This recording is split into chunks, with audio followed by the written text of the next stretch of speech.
Thank you. Good morning, everyone, and welcome to the Ordinary Council meeting of the 27th of November 2025. I call attendance, and we have everyone except Councillor Tully in attendance. I'm not sure where he is. He's in the building. He's here. He's walked in. He's made the grand entrance, so we have all councillors here this morning. Thank you very much. We now move on to acknowledgement of country. And Ipswich City Council respectfully acknowledges the traditional owners as custodians of the land and waters we share. We pay our respects to the elders past, present and emerging as the keepers of the traditions, customs, cultures and stories of proud people. Thank you. This morning for opening prayer, Councillor David Martin has very kindly offered to do that. If you could do the opening prayer for us, Councillor Martin. Thank you, Mayor. Yeah, just like to declare it's an absolute honour and privilege to be serving the community of Ipswich, and I think each of us know that we're in a privileged position to be here. Let's just pray. Father, we thank you for the opportunity we have in the positions you've given us, in positions of authority and decision makers in this city. We pray, Lord, that collectively we'd work for the good of the city, we'd put aside personal agendas and work to see good outcomes for Ipswich. We pray, Father, you be with us in this meeting, guide us and lead us. Thank you again, Lord, for the privilege it is to be here. Thank you once again. Watch over us in Jesus' mighty name. Amen. Amen. Thank you, Councillor Martin. We'll now move on to apologies and leave of absence, and there are none. Item 5, condolences, and there are none. Item 6, are tributes, and we have 2 tributes, and the first one this morning is from Councillor Jim Madden. It's a tribute to Father Stephen Bliss. Thank you very much, Mayor, and thank you for allowing me to do this tribute to Father Stephen Bliss. My tribute to Father Stephen Bliss, parish priest of the Ipswich Catholic community, formerly known as St Mary's Parish, was recently appointed Franciscan Provincial Minister for Australia and New Zealand. Father Bliss will be leaving later this month. Much of what I have to say has come from an excellent article in the Catholic Leader on the 12th of November 2025 by Kimberly Gomes, titled Ipswich Parish Priest Father Stephen Bliss appointed Franciscan Provincial Minister.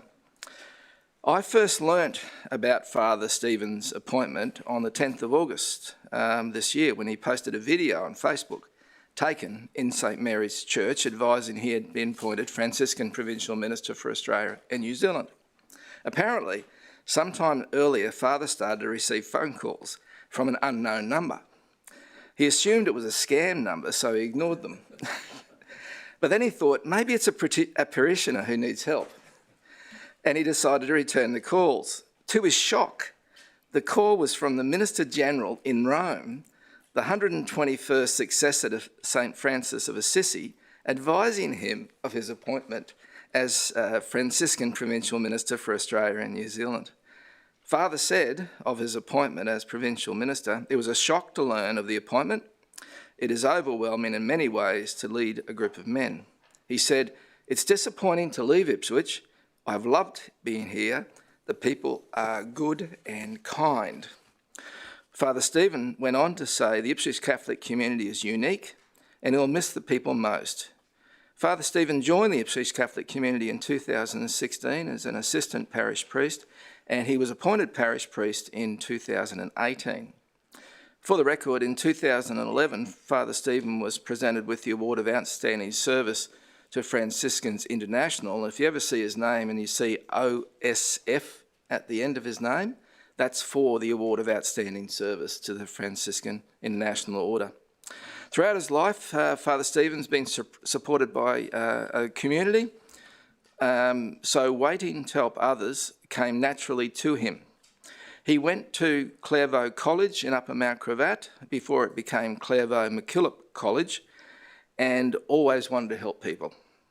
He said, I had good mentors and role models in my life, not only my family, but also teachers and sisters of St Joseph's and the Christian Brothers.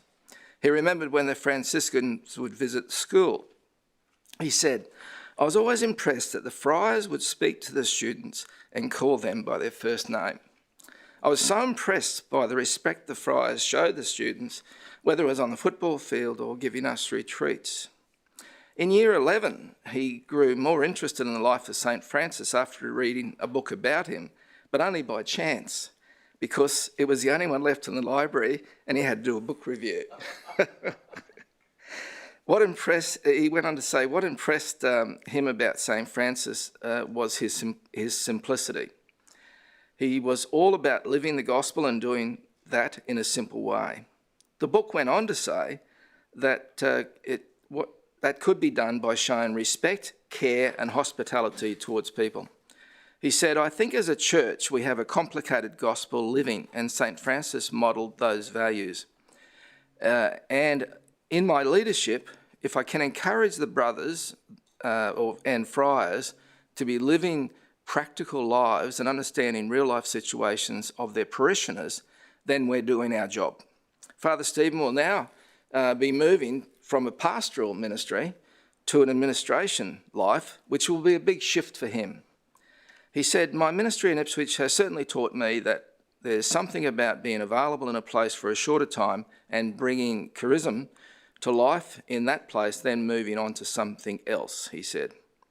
As religious order and as provincial minister, he said he would continue to strengthen communication with local bishops to best serve the local church. Above all, he said, prayer is crucial. St. Francis saw that every moment, every day is a prayer, if it attuned to God. Father Bliss assured me that when he takes up his appointment as Franciscan Provincial Minister for Australia and New Zealand, while initially he would need to move to Sydney, his plan was to move back to Brisbane, and because he is, in his own words, a very keen Queenslander and a supporter of the Maroons. All the best, Father Stephen. I'm looking forward to attending your farewell dinner tomorrow night and your farewell mass on Sunday. Thanks, mate. Thank you very much, Councillor Madden. We'll now move on to our second tribute, which is a tribute from myself to David Lems, as many of us know him. I wish to pay tribute to a journalist whose name has become synonymous with Ipswich sport. After more than 4 decades of dedicated service to our community, David Lems is swapping his notepad and pen for a fishing rod. Lemsy is retiring after 41 years, a rare achievement in journalism where so few remain devoted to one community for a lifetime. Across more than 4,000 weekend shifts where you could find him on one of Ipswich's many sporting fields, Lemsy has been the voice and the chronicler of Ipswich's sporting life. From his early days as a cadet at the Queensland Times in 1984, through 37 years with that paper, and later with the Ipswich Tribune, the Fassifern Guardian and Moreton Border News, he has given our athletes, clubs and supporters the recognition they deserve. His pen and his camera have illuminated the achievements of more than 30 sports, ensuring that local triumphs were celebrated alongside national and international events. While Lemsy reported on the Sydney Olympics, Commonwealth Games and Queensland's first Sheffield Shield victory, his greatest joy was always found closer to home, watching Ipswich sports people chase their dreams from grassroots fields to the world stage. He captured unforgettable moments including Western Pride's historic 2017 National Premier League win, the Musketeers' glory days in baseball, and countless grand finals in rugby league and hockey. He understood that these were not just games, but milestones in the lives of our people and the story of our city. Through changing technologies and shifting media landscapes, Lemsy has remained steadfast. He outlasted 9 editors, won national recognition as Journalist of the Year, and continued to adapt so that Ipswich sport would never lose its spotlight. His work has strengthened our reputation as one of Australia's greatest sporting cities. As he steps into retirement with fishing guides and his family time ahead, we acknowledge not only his professional achievements but the spirit with which he served. Lemsy has given Ipswich the gift of memory by preserving the highs and lows, the magic and the heartbreaks of a generation of local athletes. So on behalf of Ipswich City Council and the people of Ipswich, we thank you, Lemsy, for your extraordinary contribution. Your legacy will live on in the pride of our sporting community and the many moments of triumph you captured. Thanks, Lemsy. We now move on to item 7, presentation of petitions, and there are none. Item 8, presentation of deputations, there are none. Item 9, public participation, there is none. Item 10, matters of public interest, there is none. 11, declarations of interest on the agenda, and I have one from the Deputy Mayor. Thank you. Thanks, Mayor. I, Councillor Nicole Johnnick, informed the meeting that I have a prescribed conflict of interest due to my relatives working for Remonders, and that is at item 15.2, sub-item 5, titled Procurement Waste Contract Expiration Realignment. I will leave the meeting room when that is voted on. Thank you. So you said you'd leave the room? Yes. Thank you. Thank you very much, Deputy Mayor. Are there any other declarations of interest? Feel free to let me know as we go. Thank you. Item 12, confirmation of minutes. Does anyone have any queries of the minutes? In that case, I will move them. Do I have a seconder? Thank you, Councillor Doyle. Any discussion? I'll put the matter to the vote. All those in favour, please raise your hand. Thank you. It's unanimous and carried. Next is item 13, the mayoral minute. There is none. Item 14, business outstanding. There is none. So we move straight on to the reception and consideration of committee reports. And the first one is item 15.1, the report of the Infrastructure Planning and Assets Committee from the 18th of November. I'll hand over to Councillor Antonelli on that. And if I may request for... sorry, I was going to ask to exclude item 2, but I'll be supporting that. So I'll hand over to yourself, but I did think that, did you have some queries about the wording of a motion for item 2 or? Okay, I'll hand over to you now. Thank you, Councillor Antonelli. Yes, thank you, Mayor. I'd like to move the Infrastructure Planning and Assets Committee number 2025-10 of the 18th of November 2025 with the exclusion of item 2 in that the matter be referred back to the relevant department for further consideration following consultation with councillors. And I think Councillor Martin said you'll second that particular motion. So all excluding 2. Thank you. Do you wish to speak to the matter, Councillor Antonelli? Yeah, just briefly, if I may, Mayor, just with respect to item 2, people can just read the, obviously, the matter relates to a petition and a request for solar lighting at the playground. We've just asked that that be referred back to... Do you mind if we speak about that when we go to that item 2? At the moment? Well, We're at the moment, the movement is for all items except for item 2? No, I'm sorry, did I... no, I thought it was an amendment. It was a motion to, one motion to adopt the thing with the exception of, with that item to be referred back. That's... Yeah. Oh, okay, sorry, my apologies. So not to exclude it, but for that to be... Yes. So you're doing an amendment? To be referred back. Okay, so we probably have to discuss the amendment. Yeah, I'm just speaking very... sorry? So my apologies. I thought you were excluding item 2 because you were going to move an amendment for that. No. Or do you want to wrap I've everything just referred together? it back. Okay. The motion includes to refer it back. Okay. So we have to do an amendment to what's in the... No, current that is committee the paper. motion.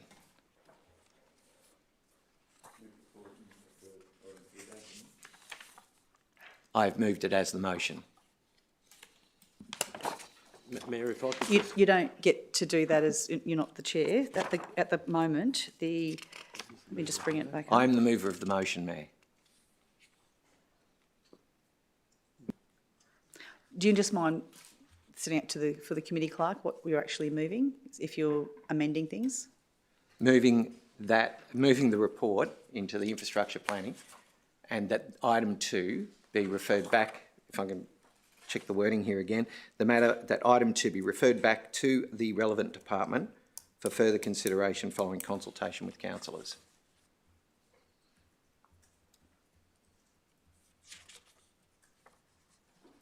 Thank you. You're okay with that, Councillor Martin, as the second? Okay. Thank you, Councillor Shirley. Where was I? Just in relation to item 2, people can see the title there. It's just in relation to a response to a petition. We've just asked for that matter to be referred back. There's some consideration that needs to be given, particularly in relation to the nominated recommendation and the impacts that may have with respect to precedent and the like. I also speak to item 3, which I'm sure the divisional councillors, particularly in those matters, would like to speak to. However, they relate to some new CapEx under the provisional projects policy. The Division 1 councillors have put forward 2 particular projects there, which, as I said, I imagine they would like to speak to, and this council is pleased to put them up for consideration. Further, I speak to item 4, which is the capital delivery report of the Asset and Infrastructure Services Department. Pleased to say that that is coming in under budget as at the moment, or particularly during the month of September. And of particular interest will be item 5, which relates to a number of amendments that we are putting forward to the department in relation to our, well, virtually brand new city plan. Now, some people may wish to ask, why would we be amending that plan so soon after releasing it? Well, as is the case with any plans, there will be unintended consequences that may pop up. And there have been a number identified. They're only minor in nature. They're not of any real significance. However, if they're not corrected and modified in the city plan, may have ramifications for residents in the future. So they have been identified, and there is a package going forward to the Department of State Development for their consideration. So that is what that relates to. But again, there's nothing of any significant concern. However, as I said, they all relate to unintended consequences. And again, in item 7, we'd be pleased to note that even though the report that was presented to us at committee included 2 matters before the courts in relation to the Planning and Environment Court, it's now been reduced to 1. So we would be probably the envy of many other local governments, particularly here in South East Queensland, for the fact that we have such a small number of matters under appeal in the Planning and Environment Court. Thank you, Mayor. Thank you. Councillor Martin as a seconder. Would you like to speak? No, thanks, Mayor. Thank you. I'll open up to the floor for others who'd like to speak to the Councillor Augustine. Oh, thank you, Mayor. As Councillor Antonelli has alluded to, yes, item 3 is of particular interest to myself, and I'm sure my divisional colleague, Councillor Madsen. I'm really delighted to have these 2 provisional projects, hopefully, endorsed today. The Westminster Warriors Football Club and Collingwood Park Power AFL, both clubs have needed these dugouts for a while. While the Warriors, their dugouts that they've got there could only really seat 3 people at best. And with the Power, their dugouts were removed without being replaced. Councillor Manson and myself have had to save up for these 2 dugouts. They're quite a blow to our taking a lot of our provisional project funding up. But we feel that, and I don't want to speak for you, Councillor Madsen, but we feel that this is 2 projects that are very worthwhile in the funding that we've spent with them. So I spoke to Sue Peacock, the President, and she's very excited about this news, and she was watching the committee meeting the other day, and also CJ Mulvogue from the Vice President of Collingwood Park Power as well. She said, she'd look forward to this news, and it's an early Christmas present for the Power. So thank you, Mayor. Thank you very much. Councillor Doyle. Thank you, Mayor. I just want to confirm and throw my support behind Councillor Antonelli's comments around the this suite of proposed amendments for our new planning scheme. I met with our planners this week, particularly in relation to the heritage matters, and I'm particularly pleased to see that we are tightening up some of our provisions to afford, again, greater protection to some of the character properties that we know are being developed, certainly with regard to the property boom and the housing crisis, and they are being converted to share arrangements, which is wonderful to see. We need the housing. We just need to ensure that the improvements and changes on the exterior of the properties within our character zones are sympathetic and respectful to the residents and properties around. I just also would just like to thank council officers. I raised a question on notice, and that was in relation to whether or not consideration should be given to council developing a social housing policy. We've had a fantastic lengthy response to that from council officers, so thank you for that. And, you know, as I think I identified and council officers have confirmed, we've got provisions within our local housing action plan. We know we've got, that would support social housing providers partnering with council, as we've seen recently with DVAC, and that has also enabled council to partner with all levels of government, both state and federal. And we obviously have the development, the incentives there. So we have all the right levers in place, but I have spoken to council officers about potentially just a landing page on council's website for prospective social housing providers, a one-stop shop, if you like. It's not a specific or new strategy that we are developing, just bringing all the relevant information together. So I look forward to continuing the discussions with them around that. But certainly the social housing is something we need to continue to support and collaborate with both housing providers and state and federal government. Thank you. Councillor Tully, you did have your light on before, I don't know, but you did turn it off. Did you wish to speak to the matter? Yeah, yes, please. No, it was Councillor Augustine was talking, so I thought I'd wait. It's just in relation to item 2, which is being proposed to be referred back, and why I support that. And it's relating to the report that we received, and why I support it going back. The report we received, and recommendation B in particular, suggesting that the proposed embellishment doesn't meet the desired standards of service in the Ipswich City Plan. I think what's happened is that we've conflated two quite distinct issues. It's not a planning application. It's not part of the a DA application. We know planning standards are minimum standards. We've got 82 people who've signed a petition asking for a solar light to be placed near the playground in the park. And I think that should be assessed on its merits.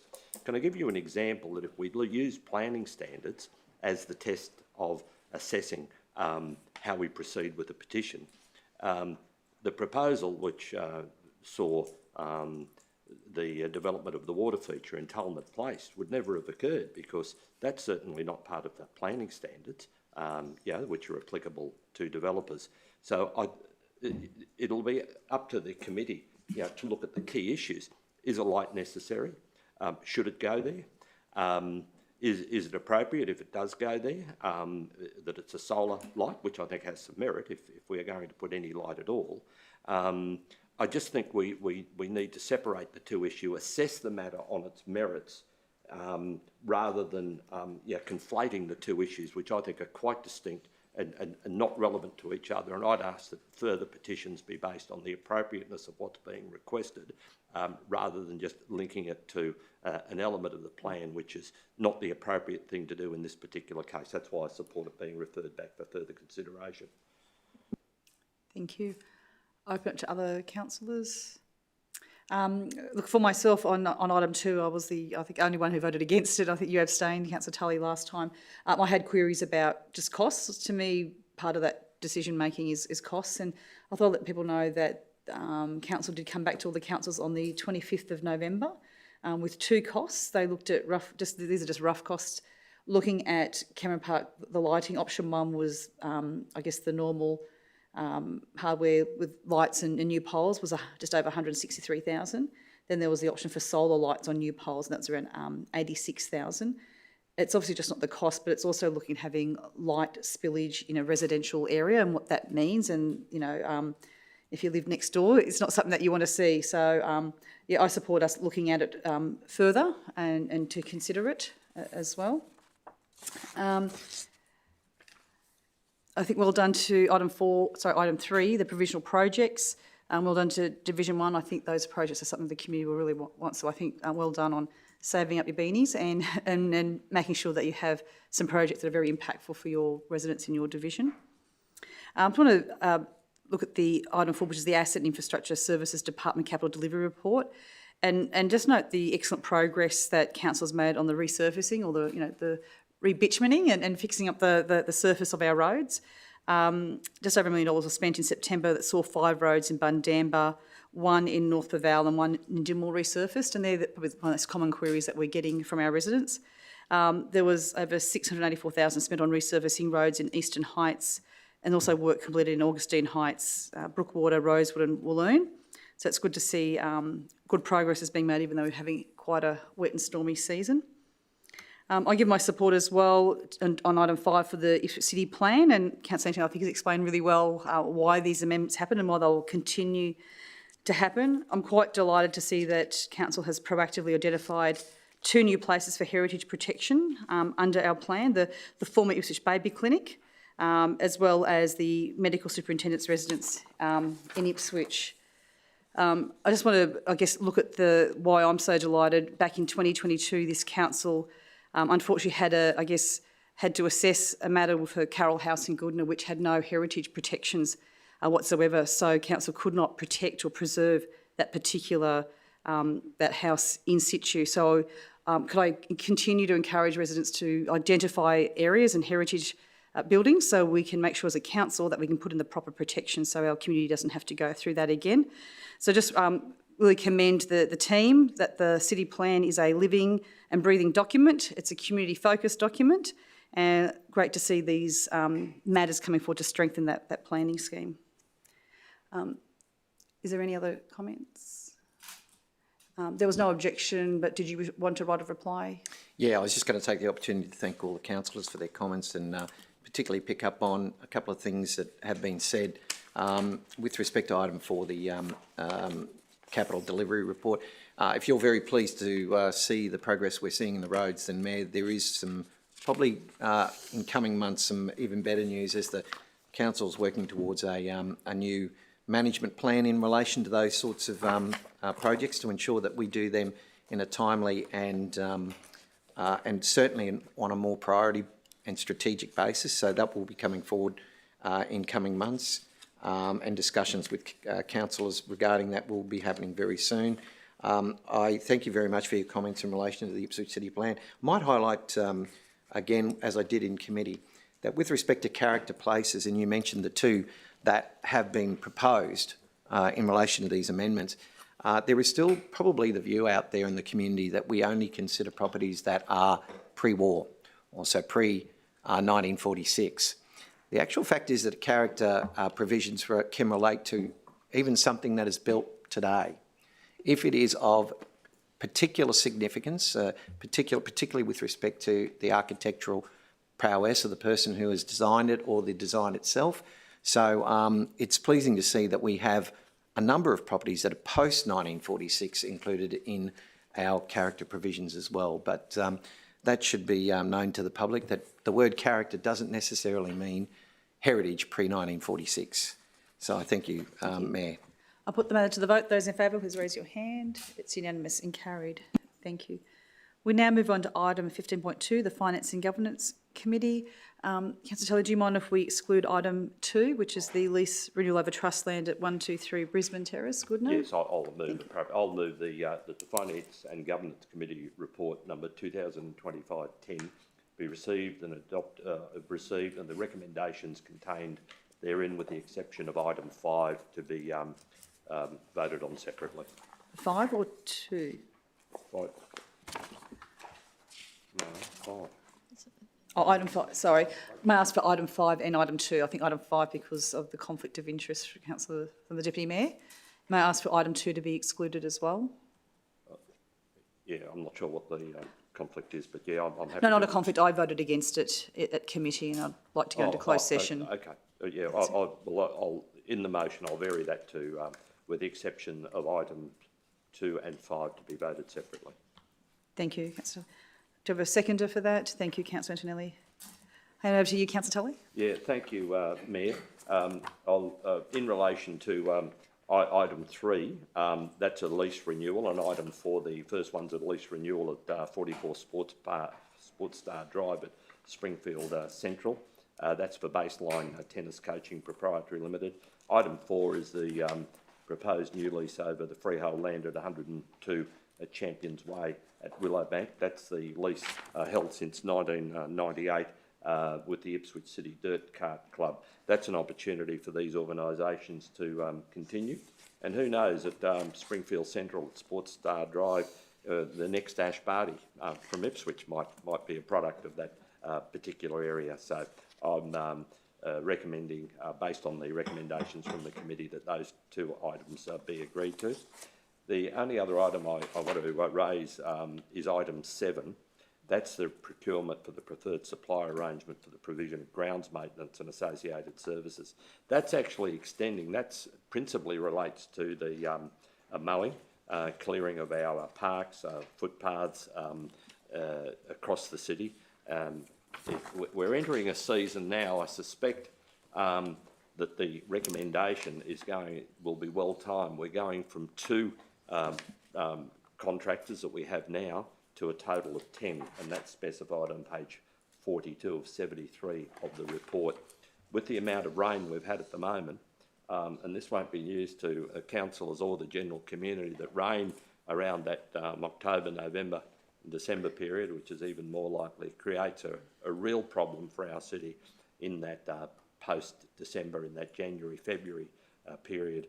We're catching up with the extreme growth because of the warm weather and the wet grounds is very difficult.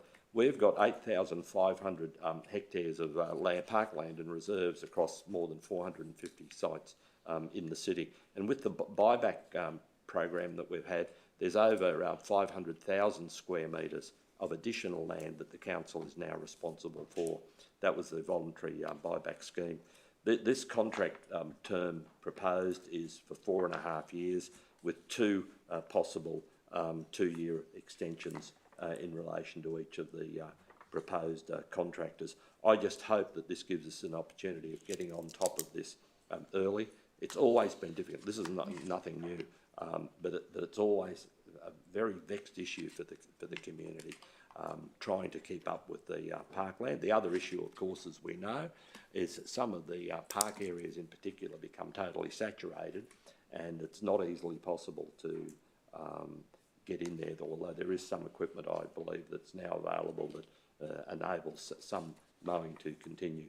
So with this recommendation, which will cost an estimated $60 million over the entire term of the contract, including the possible extensions, with that, I trust that don't want to predict that the mowing problems will be over, but let's say that we're on top of the mowing for the coming wet season.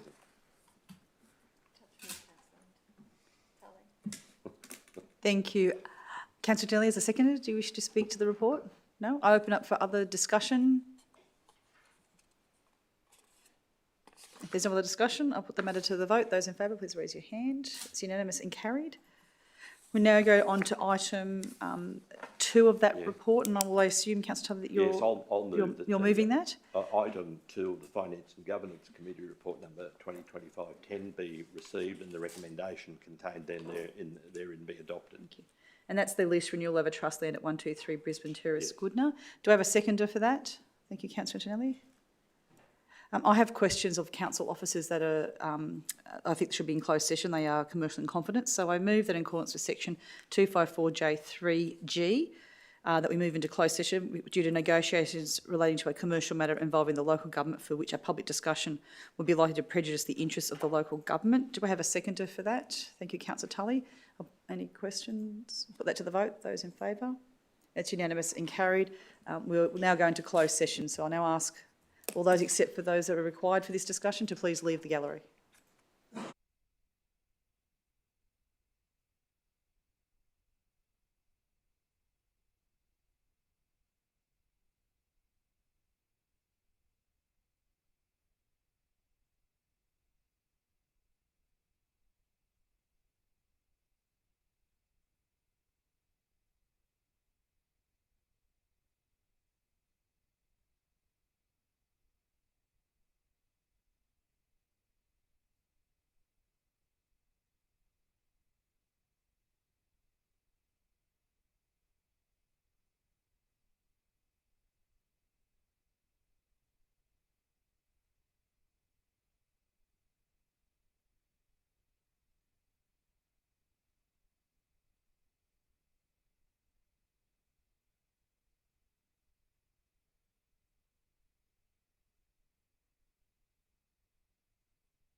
Thank you.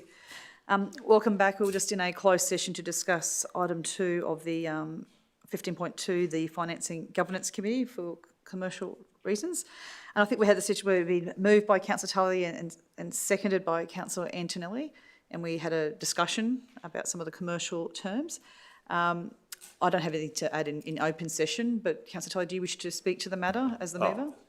Not in any detail, Mayor, but this is a lease renewal for the Goodna Aquatic Centre at 123 Brisbane Terrace, Goodna, in relation to the existing lease, which is with Australian Crawl Goodna Proprietary Limited.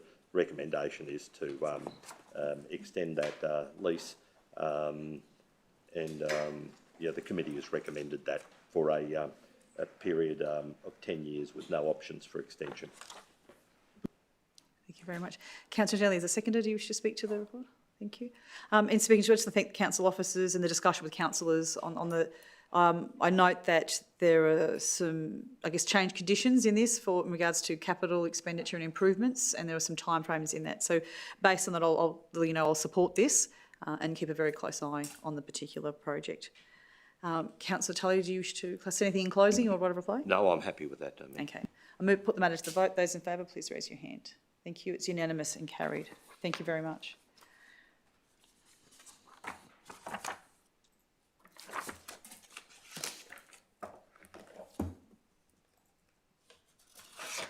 Oh, sorry, now on to item 5. Sorry, I was going to move to the next one. I'll just wait for the Deputy Mayor to leave. We'll just wait until the Deputy Mayor leaves, if that's okay.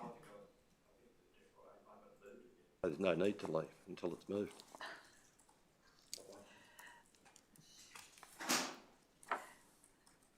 Yes, you'd like to move item 5? Yeah. I do think the proper procedure is once it's moved, it's then active before the council. So I just find that a bit odd. But now I'll move that item 5 of Finance and Governance Committee Report number 2025-10 be received and the recommendation contained therein be adopted. Thank you. Do I have a seconder for that? Thank you, Councillor Antonelli. Councillor Tully, do you wish to speak to item 5? No, Mayor, thank you. No. Councillor Antonelli? No, but I'm not going to waste an opportunity to discuss the Queensland Government's waste levy, which is obviously putting a big impact on our residents. The levy has increased this year to $125 per tonne for waste, as well as the rebate coming to councils has also decreased. This has meant that this financial year, residents are paying an extra $49 a year to cover the waste levy, which goes 100% to the state government. So I just can't miss that opportunity. I know it may not be directly with that, Councillor Tully, but I can't help but mention that. In that case, if there's any other discussion, I'll put the matter to the vote. Those in favour, please raise your hand. That's unanimous and carried. Noted that the Deputy Mayor has left the room. Thank you.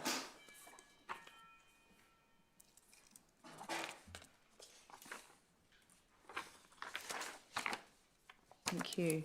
We'll now move on to item 15.3, the report of the Community and Sport Committee, and I'll hand over to Councillor Madsen to see how we'd like this report managed. I'd like to move it as per today's meeting agenda. Thank you. Do I have a seconder for that? Thank you, Councillor Augustine. I'll hand over to you, Councillor Madsen, to speak to the matter. Just recommend the recommendations of the committee. Thank you. Councillor Augustine, as the seconder, do you wish to speak to the report? Sure. I'd like to speak to item 3, the sports forum that we had. I think it's a great start for our sporting clubs.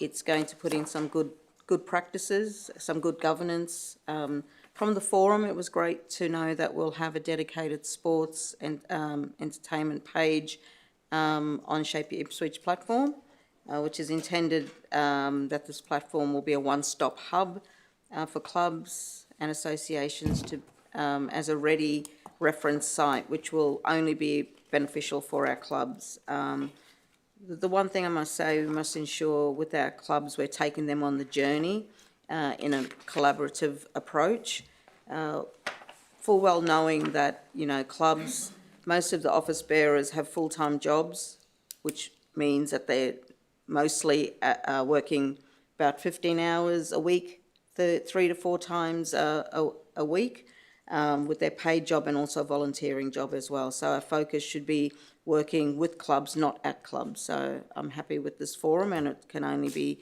for the betterment of our clubs. Thank you. Oh, sorry, Mayor, I do also would like to talk to our libraries, item 7. I thought that the advocacy committee that we had was actually really robust and inclusive of everyone's ideas, and we really had a great discussion on our libraries, especially in our growth area, Springfield and Ripley. So I think we've got some challenges there, but I want to particularly thank all the councillors for all their really good feedback on discussing our libraries as we go forward. Thank you, Mayor. Thank you. Any other discussion? Councillor Tully. Just briefly, Mayor, there's a football game in Melbourne on Saturday night, the Brisbane Lions women's team. I know this is the sports committee, and I'm sure I can relate these comments to a few of the items there, but I certainly wish the Brisbane Lions women's team all the best against North Melbourne after our unfortunate defeat last year, which myself, Councillor Madsen and my wife Lisa had the opportunity of attending. Thank you. Thank you. No other discussion? Any right of reply, Councillor Madsen? Nope. Put the matter to the vote. Those in favour, please raise your hand. It's unanimous and carried. We now move on to item 15.4, the report of the Economic and Cultural Development Committee. Councillor Augustine, how would you like this report managed?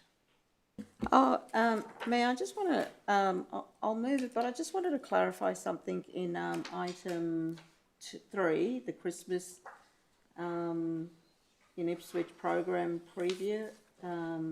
Just a question on notice. You've got a question, so have you got a question of a council officer? Or was it in discussion? No, I just wanted to clarify the minutes. Okay. I'll ask you a question. What's the clarification? Oh, I had the thought that it was we were talking about the 2026 that we'd look at the nativity scene. So it's just about the minutes. Okay. I just feel that 3.1. yeah, I feel that we were talking about 2026, not 2025. It's just to keep the minutes Okay. accurate, like what I thought it was. So yeah. Do you mind if we raise it up in discussion? Sure. That way we can Sure. sort of Yeah, no, so I 'cause just I have a similar one off. Yeah, I have a similar Okay, recollection. thanks, Mayor. No, So you wish to move it? Yes, I'd like to move And the. Councillor Doyle is seconding. Thank you. Thank you. I'll hand over to you for discussion. I guess the first part is you'd like to suggest that the question on notice was probably not accurately reflected in the meeting Well, papers? that was my thinking, my feeling of the meeting, that it was, we were talking about, we'd look at it, we couldn't do it for 2025, but we could look at it for 2026. That was yours, Councillor Martin. Could that have been? I was asking for this year, but it appears that it's too far gone, so I did ask that, and I've had discussion with the relevant officer, and I'm happy that we talk about it for next year. So yeah, you can say 2026. If I could say it, I think my recollection is, and I re-looked at it, Councillor Martin was looking for this year. I think there was some discussion whether it could happen. So there was the question I noticed about looking at 2026, but I know that I personally also asked, could we just look to see if there is some way, I know that we've got contracts, if we could do it this year, and council officers have come back, I think, and let us know that they couldn't do it this year. I also want to thank council officers who sent us quite a detailed program on the 25th of October this year, going through the Christmas in Ipswich program, which detailed everything there, and I think they've made a commitment that they'll work with us again, as they normally do, on the program for next year, and I think that's, yeah. So probably that for that, the CEO, probably to say that we looked at the possibility of this in for 25 and 26 would be when I went, if we could amend that. Great, thank you. Now I hand over to you for the rest of the report. Yeah, thanks, Mayor. Thank you. Just, I'd like to speak on item 2, the incentive policy. The updated policy will provide framework to attract and support new investment opportunities into the city, which is a great thing. And we'll look to encourage significant high-value projects that contribute to the economic growth, which is in line with our strategic goals. I also want to thank the council officers for working on this, seeing that the policy wasn't updated since 2015. So I want to thank especially Mr. Heenan and his team for working on this policy and bringing it forward. Item 4, the Community and Cultural Services Report, the arts and cultural, especially arts and cultural. It's great to see the work our creatives are doing in this space. This is evidenced by a number of initiatives that either are currently activated or that are ongoing. And I have seen firsthand how some of these projects have benefited our arts and our creatives through especially the past year. And I want to thank all of the team that are in this space. They do a magnificent job, one that I know that I couldn't do. So I really lean on them for all their expertise in this field. So thank you. And I know there's a lot more in this space that will be coming forward, but I'll thank the team for that great report. And I'll just touch on item 6, the Nicholas Street precinct. There's been a lot of stuff happening in the precinct. We've had dinosaurs, we've had handmade markets. Councillor Doyle goes to them a lot with her stalls, so she sees what the handmade markets are all about firsthand. Councillor Martin calls in, Councillor Antonelli has a showing, but we've also got Halloween. We've got so much activation in the centre, but the key. Hello. Okay. The key here mustn't be lost. That the Nicholas Street precinct is one part of the bigger picture of the revitalisation of the Ipswich Central hub. So there's a lot of different projects going in, and I just want to thank the team for really zeroing in the Nicholas Street precinct in this whole big picture. Thanks, Mayor. Thank you very much. Councillor Doyle, as a seconder, do you wish to speak to the report? Thank you, Mayor. No, just to say I support Councillor Augustine's comments and wrap up. Thank you. Thank you. If I may speak to the Advocacy Advisory Committee as the chair of that. In the meeting that we had, we discussed the new advocacy plan, and we're quite fortunate we've got 8 of the 9 councils are members of that particular advisory committee, and it's, I guess, local governments only receive 3% of all taxes, so we do spend a lot of time speaking with the state and the federal governments because they receive 97% of all taxes, so we do spend a fair bit of time working at how do we put the case as best as possible for our community to the levels of government that do have the money. We're looking at a 3-year strategy to raise our profile and have a clear set of priorities that will secure investment. We talked extensively about how, as a council, how we can best attract funding for our city. We also discussed the current status and the funding allocation of the Mount Crosby Road interchange, the Bremer River Bridge and the Amberley interchange. We also reviewed progress in our Games Legacy Roadmap, leveraging 2032, and discussed the work underway to progress a synthetics athletics track as well. And we hope there'll be a legacy for our city in 2032. Another key item was the finalisation of venues for our team attraction brochure, and I'm going to tell you something that's a little bit breaking just this week, that we got approval from the organising committee to use the Brisbane 2032 Olympics logo on our team attraction as a host city. So that's great, a step forward for our city to be able to use that logo, and it'll be our first branding of that on our things. That team attraction brochure has a comprehensive list of council, school and private facilities to position Ipswich to attract elite sports training in disciplines like modern pentathlon, skateboarding and mountain biking. Finally, 5 locally significant projects were progressed with strong community backing, including flood resilience for John Street and Rosewood, traffic lights for the Tivoli Sports Complex, upgrades at the Redbank Plains Rec Reserve and Caledonian Park, and improvements to Redbank Plains bus station. So I want to thank all the councillors for their contribution and all the work from council officers. There's a lot of background work, working with different levels of government and working with businesses and schools and different private sector groups in our community and pulling that together. It's a very small team and they do an amazing job. I'll open up for any other discussion. Yes, Councillor Martin. Yeah, pursuant to item 3.1, question on notice with regard to the nativity scene, I did bring up, we had some discussion. I spoke at length with the council officer yesterday, and contracts have already gone out. And whilst we could do something, the discussion was around it would be something like an add-on rather than actual being part of the theme. So I did move that potentially moving forward next year, we have some discussion as a council about what is in our promotion material. After all, I believe Jesus is the reason for the season, and I just think it's somewhat amiss that we have Christmas without Jesus there, so I'd certainly like to see the addition of a nativity scene moving forward. Thank you, Mayor. Thank you.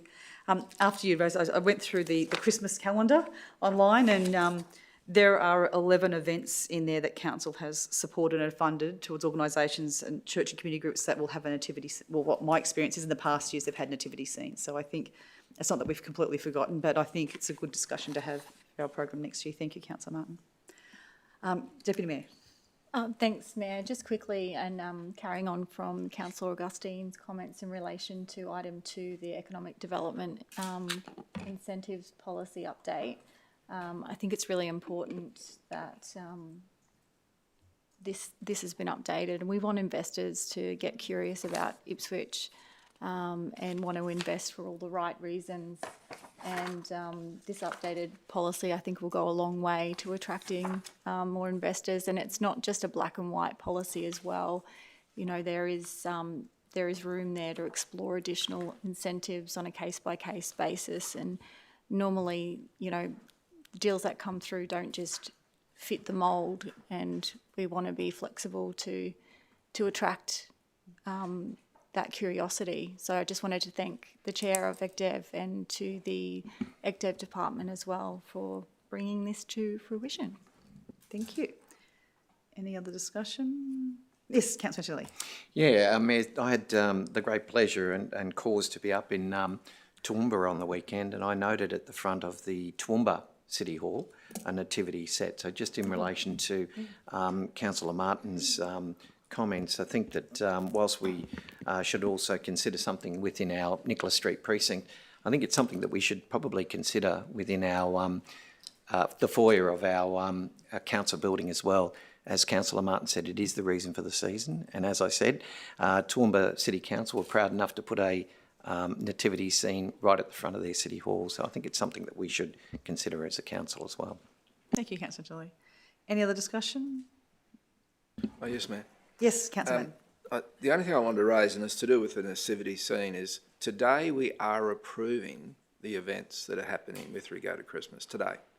So today we could make amendments to what's being proposed as to what should be done. So I'm disappointed that it's a very minor thing. We're not talking about an expensive item, that an amendment couldn't have been made today just to include a nativity scene at the foyer of the council building for 2 weeks prior to Christmas. I'm disappointed, but it's up to others whether they want to move that amendment. But that could have been done today, because today we're approving what happens for Christmas. If I could speak to that, if I could, the council officers came to us in October with the full program. I've spoken to that council, that area, and said, did they get any feedback from any councillors about a nativity scene? There was none. That was probably the last time you could sort of put your hand up and say, could you please do that? We have contractual arrangements in place. I do know we've got a Christmas tree there at the moment, at the front of our, you know, at our entrance there of 1 Nicholas Street. Yeah, I guess it is a last minute thing, and today we start our Christmas in Ipswich program with the turning on of the lights of the Christmas tree. So I understand the sentiment, but I'd say that we've left it too late. The last time we probably could have had the opportunity to change that was probably back in October, to be fair. The organisation needs that time. You just can't switch it on. It's not like we pull it out of the garage and set it up. It also needs to be in a respectful place, and I think that should be in consultation with us. That's, I guess, my view. I think, Councillor Angelini, you wanted to speak to that? Yeah, well, I'm even happy to have it included in the recommendation for next year today, if we want to seek an amendment to ensure that it is part of the next year's celebrations and it's already display. going to be, the organisation has already taken that on board, that they're going to make sure that it's part of it for next year.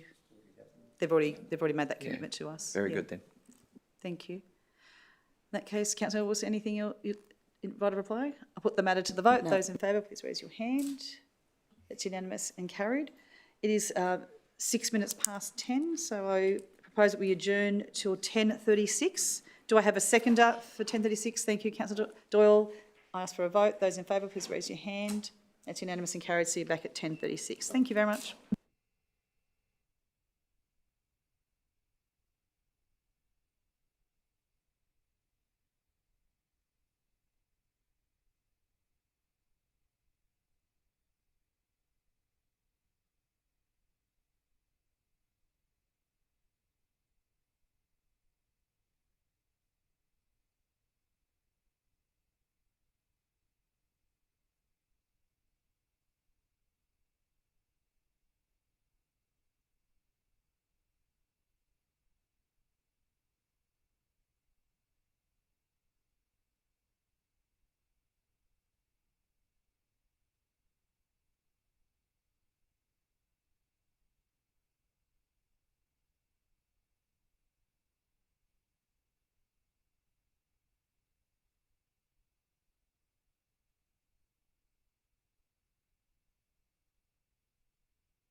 Thank you. Welcome back to the Ordinary Council meeting of the 27th of November 2025.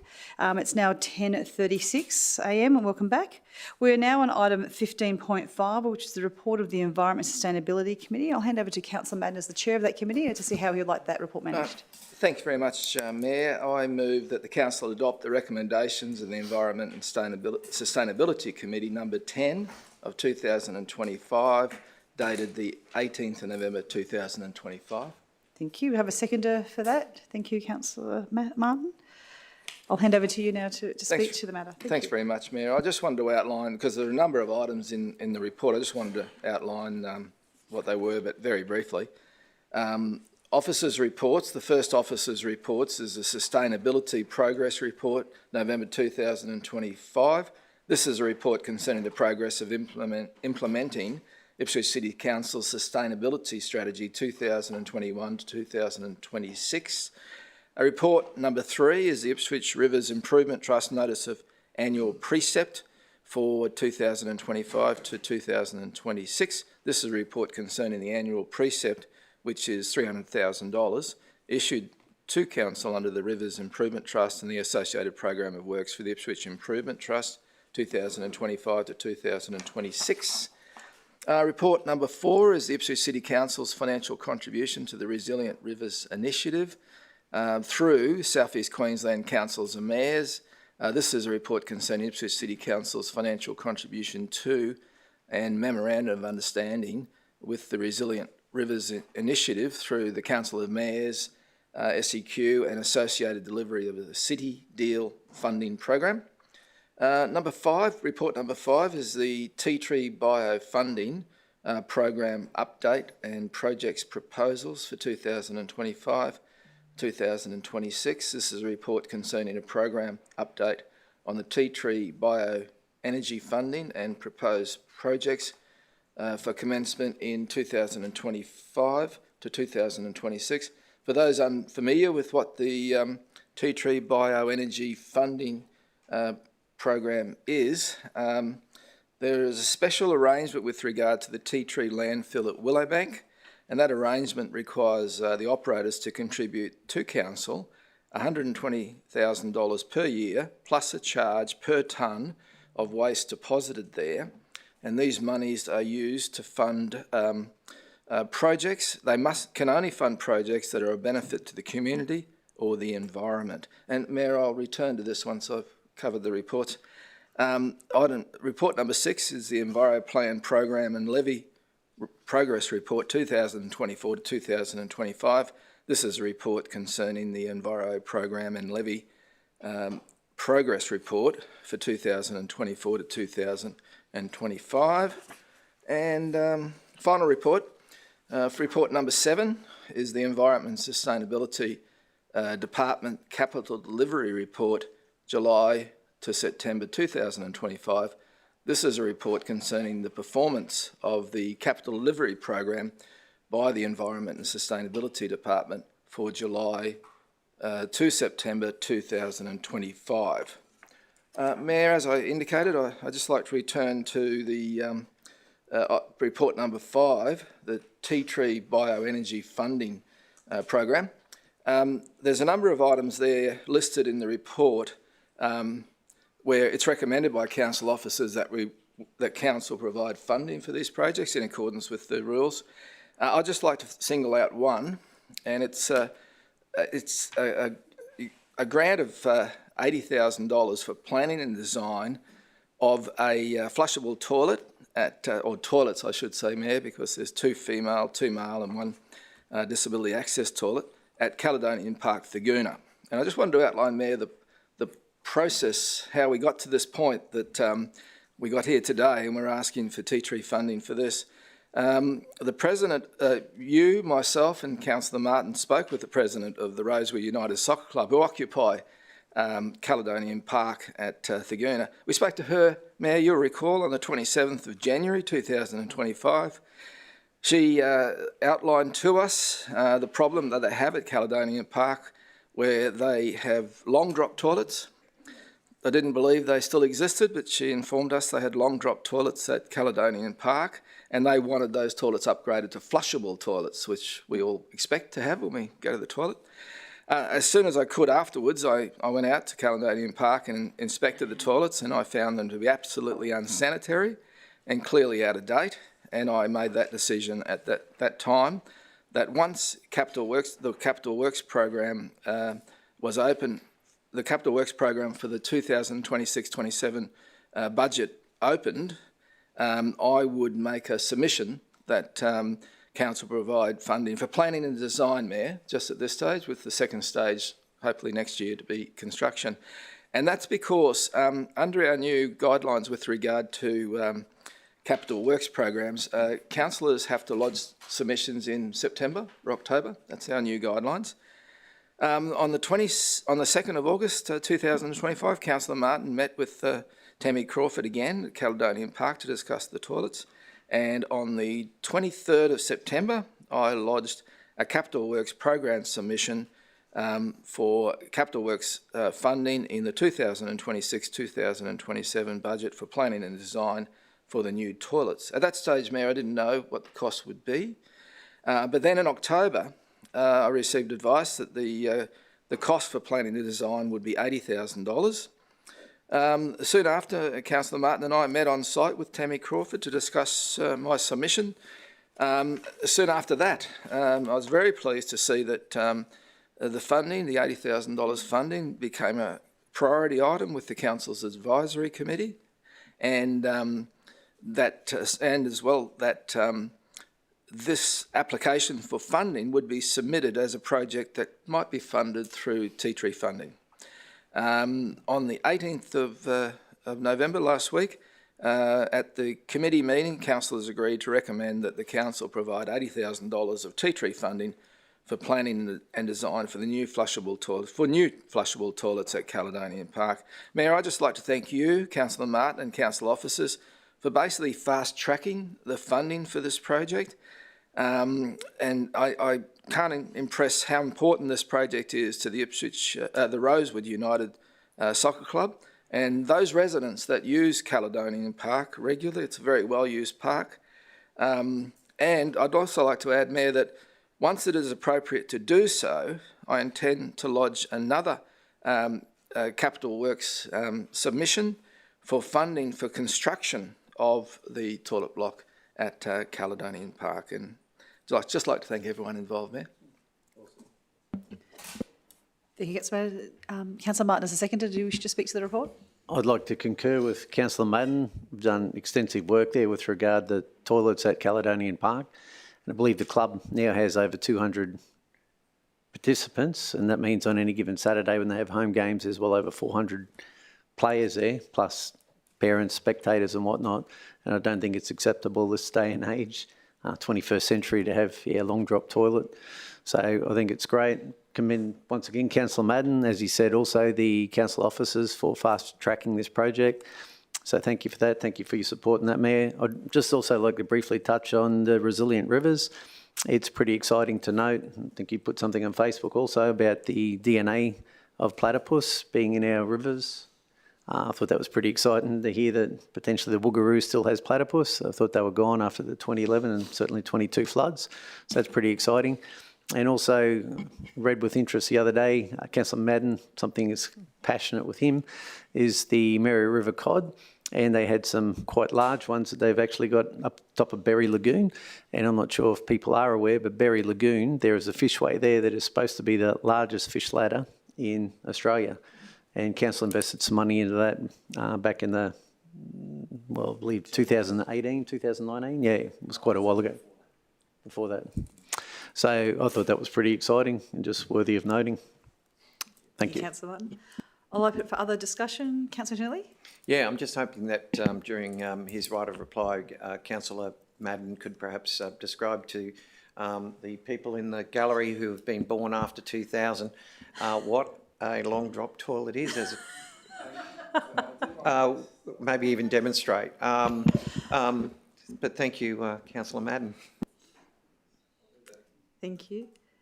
Thank you, and I think there's a lot of important matters in this particular committee. Councillor Madden certainly the notice from the Rivers Improvement Trust and the great work that they do in our catchment, as well as the Resilient Rivers getting that funding from the city deal and with council's contribution. And obviously the tea tree bioenergy, there's been a concerted effort, I think, by the community there's about $6 million sitting in there on how they can use that. But I want to thank you, Councillor Madden and Councillor Martin, on your leadership in regards to the Rosewood United Football Club there, the soccer club there. I remember the mighty Rosewood Lions, a great group. They held an Australia Day ceremony on the day after Australia Day. And at that particular event, we met with Tammy Crawford, and that was the first time I had heard about the issues with the long drop toilets there. And I know Councillor Madden and Councillor Martin, you have worked very diligently on how do we get funding for that, because obviously the budget, is locked in for 3 years, and how you get that on there. So I think you've been quite inventive in getting this funding, and I note that it may be costing up to $1 million for whatever the alternative is. So we're looking at what that would be, and maybe we can tap into some state or federal funding, or whether it's councils, but something that is needed. But thank you very much for being so persistent, and I think you should get the recognition for the work that you've both been putting in, and also in touch and keeping in touch with the footy club as well. Thank you. Anything else? I'll hand over to you, Councillor Madden, for the right of reply. Yep, I just want to mention one thing before I get to Councillor Antonelli's suggestion. I was at a meeting at Carolee last night, and I was asked about why $80,000 for planning and design. It seems an extraordinary amount. Why do you even need planning and design? Don't you just engage a company to build the toilet? Well, the problem we got, first of all, we don't have mains sewerage at Thaguna. That's the first problem. But we do have a main that goes near Thaguna, and it runs to Dawn Estate. So think about this. We have basically, as I see it, 3 options for this new toilet, right? To achieve a flushable toilet, we have 3 options. And one is a bit of an outside one. That's the one that we could connect with this main that's owned by Urban Utilities. And the other option is that we have a septic system where it basically goes into evaporation trenches. The third option would be, and it's not really suitable for the park, and that's to have what we have at Marburg Community Park and at Henry Lawson Park, and that is you basically have a big tank under your toilet block and you pump it out every couple of weeks. It's called a pump out toilet. It actually works really well. The difficulty is it works really well when about 10 people use it per day, but if you've got 200 or 500 people using it a day, it doesn't kind of work. So this is what we're getting at. We have to look at these, council officers have to look at these 3 options, and probably a heap of other things like, is this the right location, geotech, all sorts of things. So I think, and I can only, I've been advised it's $80,000. I can't even guess why it's $80,000, but I think that's the reason why. As to your question, Councillor Antonelli, and I'll be as gentle as I can to describe what a long drop toilet is. We've all, I guess, heard about them, if not experienced, thunderboxes, where you basically sit on everything that's happened for the last week when you go to the toilet. Well, believe it or not, that's what a long drop toilet is, except the tank is bigger. So when you look down, you see what came before you. Okay, let's move on. Yes. If we can. That's Thank it. you. I was trying to be gentle. I'll put the matter to the vote. Those in favour, please raise your hand. Thank you. It's passed and carried. We'll now move on to the next item, which is item 16.1, which is the CEO Organisational Performance Report for 2025. Does anyone have any questions on that report? In that case, I will move that report. Do I have a seconder for that report? Thank you, Councillor Martin. In speaking to it, I can see that at the heart of the work here at Council is our community, and Ipswich thrives when our community is engaged and empowered to shape its future. In the October CEO's report, we can see this in action. The Ipswich Sports Forum brought together local voices to share how we can improve access to facilities and co-design a sustainable financial model for sport in our city. That feedback is now guiding us as we plan for a long-term viability for our sporting communities. We've also asked for community to provide input into flood recovery and resilience through disaster recovery funding arrangements. Council is working to strengthen our response to events like Tropical Cyclone Alfred earlier this year.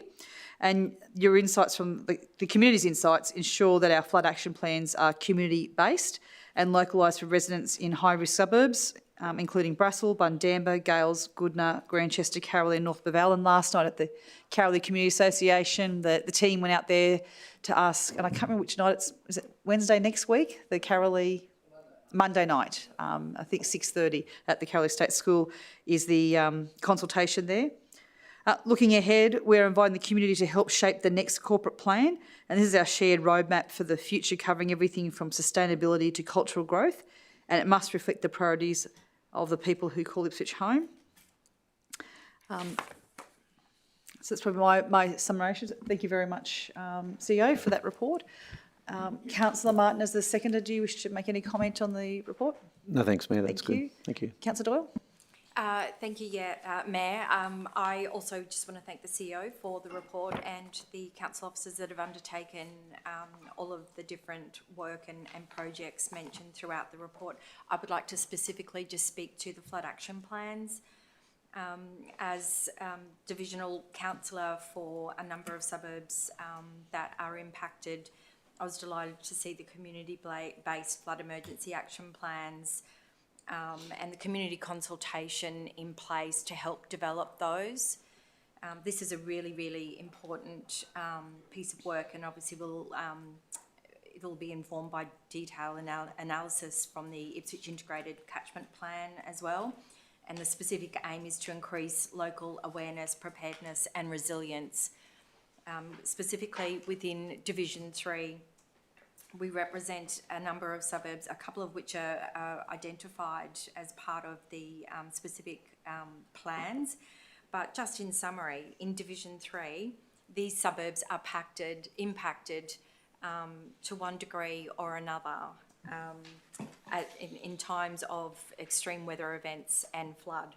That is West Ipswich, North Baval, Bundamba, East Ipswich, Basin Pocket, Wood End, Sadler's Crossing, Ipswich Central, Leichhardt and 1 Mile. So we have a significant number of suburbs that are regularly impacted. I guess a concern, not a concern, I just want to highlight, I think is really, really important. These plans are developed and they should not then be stuck on the shelves with all of our other emergency plans and pulled out, you know, at the on the eve of a significant weather event. I think it's really important that we utilise these plans and educate our residents each year ahead of a wet season. We know after 2011 and 22, a lot of those properties that were significantly flood damaged, those that hadn't taken up the flood buyback, they sold the properties. So we now have new owners in place in these homes, and while some do appropriate due diligence, others do not. They will do basic searches upon purchase of the property, and they may not be aware of the extent of the flood damage and the risk for their properties. And we will see, you know, continue to see properties change hands over the years. So I think it's really important. It's a great piece of work, but I would really love to see an education, an ongoing education program by council, warning and educating residents ahead of a wet season. But thank you for the work today. Thank you. I think Councillor Augustine? Yeah. Oh, thank you, Mayor. I just want to thank the CEO for this report. In particular, I wanted to highlight just the community engagement with the corporate plan.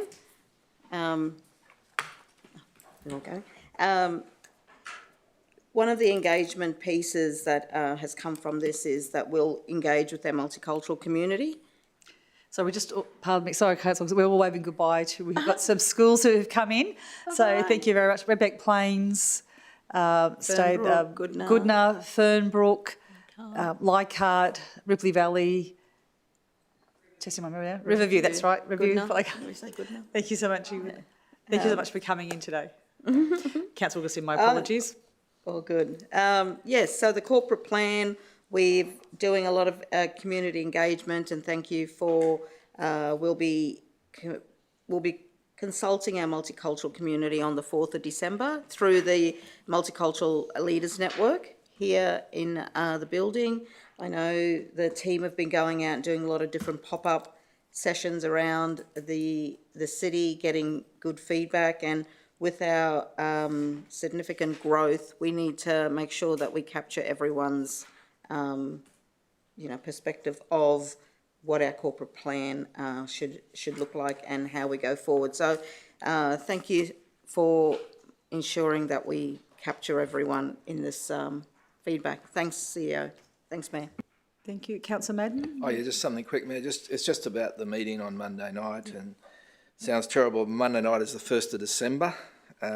So the Yellow Company will be convening a meeting at the Carolee School Hall on Monday night, Monday the 1st of December, with the meeting commencing at 6 p.m, and they actually have the finish time, which is 7:30 p.m, which is very thoughtful of them.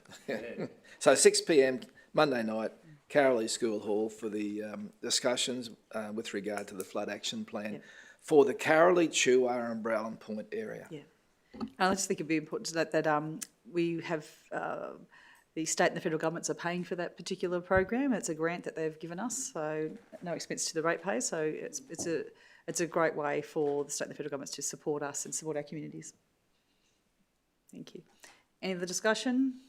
Put the matter to the vote. Those in favour, please raise your hand. It's unanimous and carried. Thank you. We now go on to item 16.2, the Q1 Annual Plan 2025-26 Quarterly Performance Report. Any questions on the report? Okay, so I will move it. Do I have a seconder? Thank you, Deputy Mayor. In speaking to this report provides a clear picture of how we are tracking against our operational commitments. These results from our first quarter are encouraging, with 96% of the deliverables on track and 78% of budget items progressing as planned. In just 3 months, Council has supported 595 arts and cultural activities. We have engaged more than 1,000 local artists and welcomed over 15,000 patrons to events. Council's events have attracted more than 96,000 attendees, including 20,000 visitors from outside of Ipswich, generating an estimated 1.15 million in economic impact. I can see with our school immunisation program, we've had nearly 7,000 students participate in that program and providing 688 immunisations to residents. Our very popular libraries have recorded more than 220,000 visits and over 301,000 loans, while customer service have responded to over 69,000 requests in the first quarter. Our Safe City cameras have recorded and responded to more than 3,000 incidences, helping to keep our community secure. So good to see that how that corporate plan is tracking. I'll open up to the Deputy Mayor. Do you wish to make any comments on the report? No, thanks, Mayor. Thank you. I'll open up for other comments. There be no other comments. I'll put the matter to the vote. Those in favour, please raise your hand. It's unanimous and carried. We now move on to notice of motion. We have one notice of motion, and that's from Councillor Jacob Madsen, and it's on support for Ipswich netball canteen upgrade. So I'm assuming you're moving that. Do I have a seconder? Councillor Doyle seconding that. I'll hand over to you, Councillor Madsen, as the mover. Thanks, Mayor. I think a number of us have been contacted by Ipswich Netball. In my instance, I met with them, with Don Stewart from our Sport and Recreation branch a number of months ago. They're currently trying to upgrade a council facility that they utilise at the Ipswich Netball courts, and costs have run on and they need a bit of support to complete that. So I put up this motion today calling for council to support that program, but to capture all of that with a report for a future meeting, which hopefully the December meeting is achievable, according to officers, to just capture what sort of support they require and what sort of funding, and allow everyone to sort of understand that before final decisions made. I think it's worthwhile because usually council facilities fall on the council to upgrade, and I think it's commendable that the Ipswich Netball have tried to do this on their own and doing all the project management, all the design work, and that's great. Anecdotally, I was told that the current canteen doesn't meet workplace health and safety and food safety standards in a modern sense. It's quite dated. I'm not sure how many people have been inside there, but it certainly shows its age. So this will just allow Ipswich Netball, one of the largest sort of competitions run in Ipswich in the one location, to upgrade and better service. There are many players and sort of spectators, and other than that, I'm more than happy to answer any questions or discuss further. But yeah, I think it's a meritorious thing, and hopefully council can support them so that this project can be completed. Thank you. Councillor Doyle as the seconder. Yes, thank you, Chair. I'm supportive of the notice of motion. As the Divisional Councillor, I too have worked with Ipswich Netball on the various issues on the facility up there at Limestone Park. I just want to call out Ipswich Netball, I guess, as our local sporting body for their financial sustainability, their tenacity, their professionalism, the governance they have in place. They are so financially independent and proactive when it comes to seeking out grants, and they have secured several over the years and contributed significantly to embellishing the council facilities that are provided up there. So they do an amazing job, and as a result, really want to support them with this. My understanding is the canteen, yes, is dated, and they hold significant events there, and so the large numbers of players and support staff that come in and out of the canteen, they're looking for that to be made more efficient, and as Councillor Madsen said, a little bit safer. They, just generally when I think about the benefits that they bring to our wider city, their carnivals bring significant crowds, and it's a huge boost for our local community and community spirit. As a result of these major events, they attract thousands of participants. I don't know if anyone's ever been up there when one of the large carnivals are on. It is parked out significantly.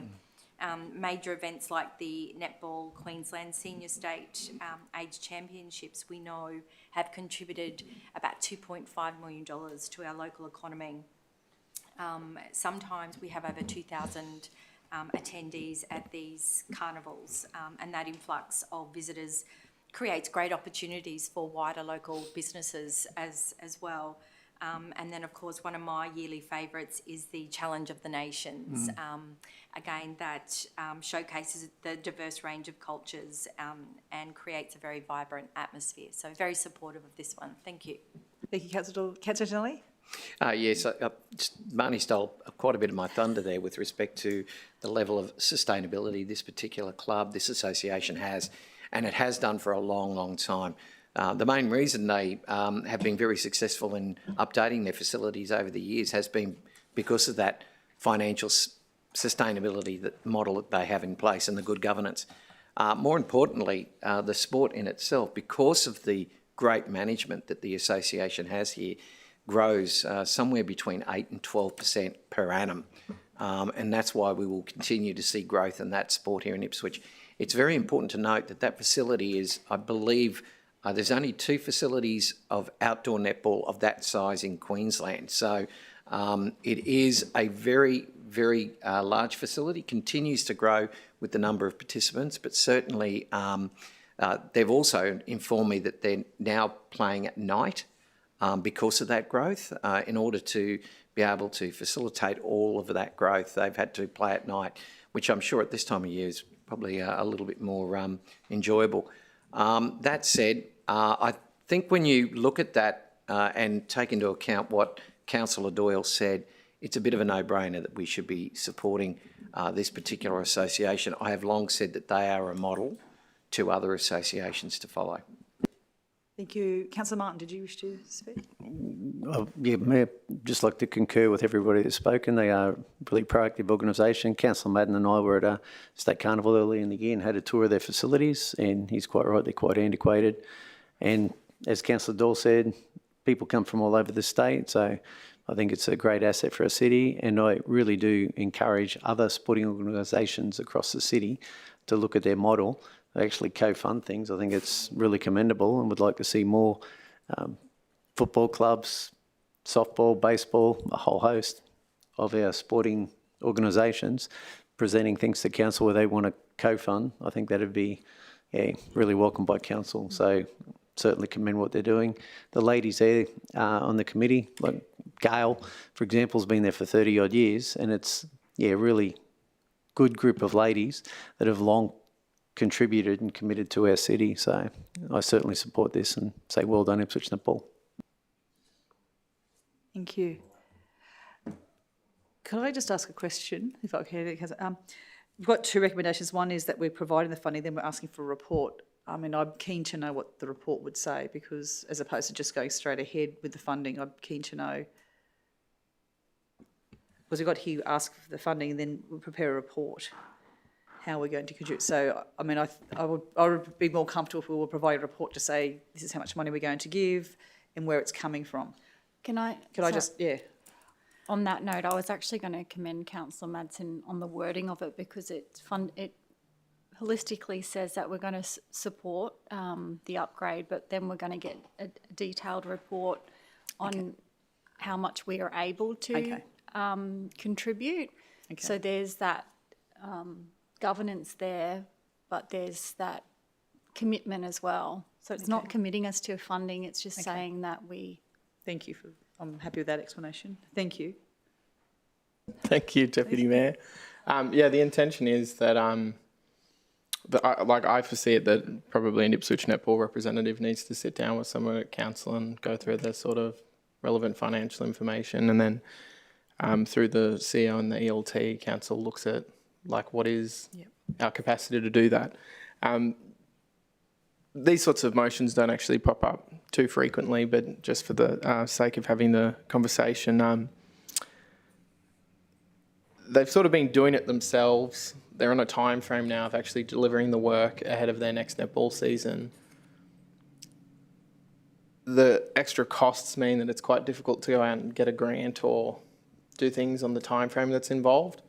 And it's certainly not something that can really wait until council has a new capital budget. So just trying to work within all of those parameters and not get in the way of the upgrade occurring in a timely way, which I guess sort of makes sense. To me anyway. It's a no-brainer, I think, as Councillor Antonelli said. And I think Ipswich Netball and the whole team there, Nicole and the whole team, are very good at securing grants. I think back in 2020, we provided money, I think, for nearly $1 million for new change rooms there. And I think in the next 2 years in our capital works program, we're sitting about $4.7 million on resurfacing there. So I'll be interested what the report says, whether we can find some efficiencies there. And I think this current project they're doing, they're asking council about $50,000, and their project itself, and they're spending about $500,000 themselves as well. So I'll look forward to seeing the report as well. Any other discussion? Councillor Doyle, you got your light on?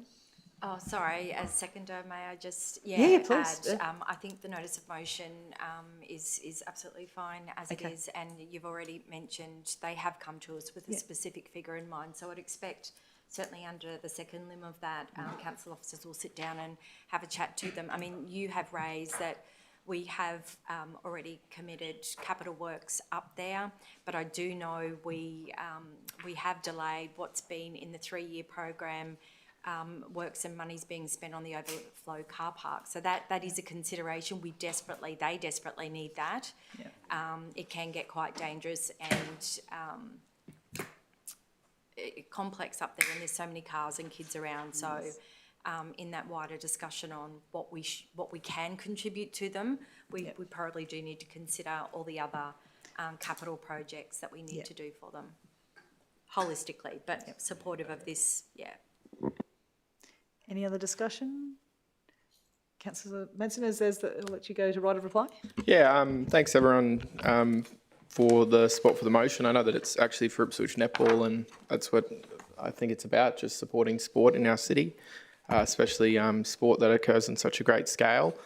I think one of the other, quirky elements, while they do get grants and council has supported them with capital programs in the past and will in the future, this sort of model where they've entered into doing it themselves, they've saved council significant funds taking on design costs, project management costs, and then, the large portion of actually delivering the project. So, acknowledgement for that. I think it's great. And if we can get other sporting associations, Ipswich, to the same level of performance, that'll be a good thing, because it means that sport's sustainable and it doesn't depend on the whim of the government of the day. And that's what I'd like to see happen. Thank you. Thank you. We'll put that to the vote. Those in favour, please raise your hand. It's unanimous and carried. Thank you. Thank you very much, Councillor Mads, for bringing this here. Item 18 is questions on notice. Are there any questions on notice? No? In that case, I'll close the meeting at 11:10 a.m. Thank you so much.